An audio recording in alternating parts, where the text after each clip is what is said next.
ఎప్పటికప్పుడు తాజా వార్తలను అందిస్తున్న ఏపీ పవర్ న్యూస్ కు స్వాగతం. అనకాపల్లి నుంచే జోనల్ స్థాయిలో పీజీఆర్ఎస్ కు శ్రీకారం. ప్రజా సమస్యలపై కమిషనర్ కేతన్ గార్గ్ ఫోకస్. ప్రజా సమస్యలను క్షేత్రస్థాయిలో తెలుసుకుని సత్వర పరిష్కారం చూపే లక్ష్యంతో జీవీఎంసీ జోనల్ నుంచి పీజీఆర్ఎస్ నిర్వహణకు శ్రీకారం చుట్టారు. ఇందులో భాగంగా తొలిసారిగా అనకాపల్లి జోన్లో కమిషనర్ కేతన్ గార్గ్ స్వయంగా పీజీఆర్ఎస్ నిర్వహించారు. ఈ సందర్భంగా ప్రజల నుంచి 11 అర్జీలు స్వీకరించి ప్రతి సమస్యపై నేరుగా వివరాలు తెలుసుకున్నారు. సమస్యలను క్షేత్రస్థాయిలో పరిశీలించి త్వరితగతిన పరిష్కరించాలని అధికారులను ఆదేశించారు. అనకాపల్లి తాగునీటి సమస్యకు శాశ్వత పరిష్కారం దిశగా 115 కోట్లతో అగనంపూడి నుంచి అనకాపల్లికి పైప్ లైన్ పనులు చేపడుతున్నట్లు కమిషనర్ తెలిపారు.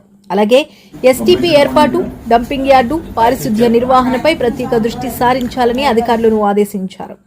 ఇకపై ప్రతి సోమవారం జీవీఎంసీ పరిధిలోని ఏదో ఒక జోన్లో పీజీఆర్ఎస్ నిర్వహించి ప్రజల సమస్యలను నేరుగా తెలుసుకుంటామని కేతన్ గార్గ్ స్పష్టం చేశారు.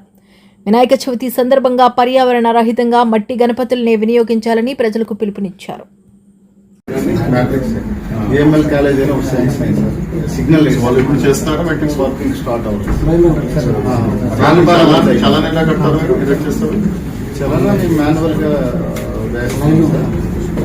ఫిజికల్లీ కాపీ మ్యాట్రిక్స్ కెమెరాస్ లో కూడా తీసి వేస్తున్నాం సార్. అంటే సిగ్నల్స్ అది ఉన్నాయి కదా, అవి ఉన్నాయి సార్.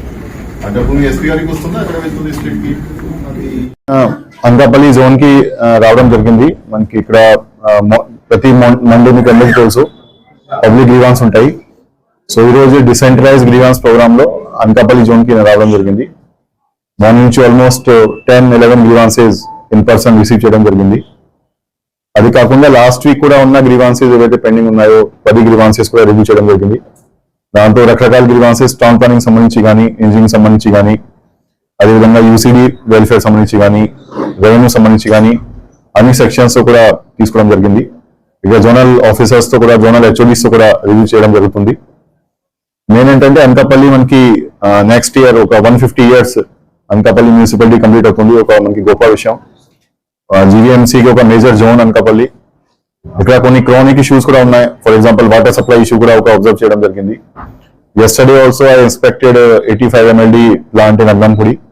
అక్కడ 15 ఫైనాన్స్ ఫండ్ తో 115 కోట్లతో పైప్ లైన్ వర్క్ కూడా ఆల్మోస్ట్ కంప్లీట్ అయింది. ఇంకా 45 days లో 30th September కల్లా డెడ్ లైన్ పెట్టడం జరిగింది. అది వచ్చేస్తే ఖచ్చితంగా అనకాపల్లిలో వాటర్ సమస్య కూడా చాలా వరకు తగ్గుతుంది. అదే కాకుండా కూడా ఇక్కడ మనకి జోనల్ ఆఫీస్ పక్కన డంప్ యార్డ్ సమస్య కూడా ఉంది. అది కూడా మేము చాలా ప్రాపర్ గా యాక్షన్ ప్లాన్ తీసుకొని అది కూడా రిజాల్వ్ చేస్తున్నాము. టౌన్ ప్లానింగ్ సంబంధించి కానీ, ఇంజినింగ్ సంబంధించి కానీ కూడా ఇక్కడ సీనియర్ ఆఫీసర్స్ ఏవైతే ఉన్నాయో, డీసీపీ కేడర్ ఆఫీసర్స్ కానీ, ఏసీ కేడర్ ఆఫీసర్ కానీ, వాళ్ళకి కూడా వారంలో ఒక ఫిక్స్డ్ 2 days 3 days ఇక్కడ ఉండమని ఇన్స్ట్రక్షన్స్ ఇవ్వడం జరిగింది. సో దట్ ఫిక్స్డ్ డే ఇక్కడ ఉంటే ఖచ్చితంగా గ్రీవాన్సెస్, పబ్లిక్ గ్రీవాన్సెస్ కానీ, అదేవిధంగా పబ్లిక్ వర్క్స్ కానీ అన్ని కూడా ఒక స్పీడ్ తోనే వెళ్తాయి. సో అన్ని ఏవైతే మేజర్ సమస్య ఉన్నాయో ఆఫ్టర్నూన్ లో కూడా కొన్ని చోట్ల ఇన్స్పెక్షన్ చేస్తాము. మేజర్ వర్క్స్ కూడా ఇన్స్పెక్షన్ చేయడం జరుగుతుంది. ఆ విధంగా చర్యలు కూడా తీసుకుంటాము. ఇప్పటి నుంచి మేము ఒక జోన్ కి ఒక పీజీఆర్ఎస్ డే పెడుతున్నాము. సో ఫుల్ డే అక్కడ first half PGRS, second half అక్కడ నార్మల్ వర్క్స్ ఇన్స్పెక్షన్ కానీ, మిగతాని టౌన్ ప్లానింగ్ ఇన్స్పెక్షన్స్ కానీ, మనకి ఇంజిన్ ఇన్స్పెక్షన్స్ కానీ కూడా పెట్టడం జరుగుతుంది. అదేవిధంగా నెక్స్ట్ 3-4 months లో వర్క్స్ పైన ఎక్కువ ఫోకస్ చేయడం జరుగుతుంది. ఎందుకంటే మీరు చూస్తుంటారు వాటర్ సమస్య కూడా మనకి ఒక మేజర్ ఇష్యూ. సో అన్ని జోన్స్ లో కూడా వాటర్ ప్రాపర్ గా సప్లై జరగాలి. దానికి సంబంధించి ఏవైతే వర్క్స్ ఉన్నాయో అది స్పీడ్ గా జరగాలి. అది స్పీడ్ గా జరిగితే ఖచ్చితంగా నియర్ టర్మ్ లో పోలవరం డ్యామ్ కూడా కంప్లీట్ అయింది. సో అక్కడ నుంచి వాటర్ కూడా వస్తుంది. So definitely it will help in resolution of many issues. Overall జీవీఎంసీలో కూడా ప్రతి జోన్ లో, ప్రతి వార్డు, ఇన్ఫాక్ట్ ప్రతి సచివాలయంలో లాస్ట్ ఒక 3 months లో చాలా చర్యలు తీసుకోవడం జరుగుతుంది. అది that is in progress work అనమాట. సో ప్రతి సచివాలయంకి చెప్పి మన జీవీఎంసీలో టోటల్ 575 సచివాలయన్స్ ఉన్నాయి. అనకాపల్లిలో ప్రత్యేకంగా 27 సచివాలయన్స్ ఉన్నాయి. ఆ 27 సచివాలయంస్ లో కూడా ప్రతి సచివాలయంకి చెప్పిన ఒక వర్కర్ యాడ్ చేయడం జరిగింది లాస్ట్ 3 months లో. So definitely sanitation is a major issue. కానీ దానికి తట్టుగా మనకి ఏవైతే చర్యలు ఉన్నాయో extra sanitation work force add చేయడం, అదేవిధంగా ఇక్కడ ఉన్న కలెక్షన్, ప్రైమరీ కలెక్షన్ ఏదైతే ఉందో దానికి కూడా అడిషనల్ గా ఆర్డర్ ఇవ్వడం జరిగింది.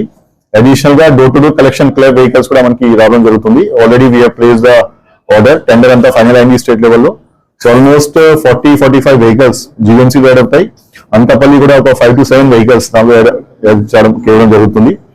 అదేవిధంగా ఇక్కడ ఎస్టీపీ సంబంధించి కానీ అండర్గ్రౌండ్ ఏరియా సంబంధించి కానీ కూడా యాక్షన్ తీసుకోవడం జరుగుతుంది.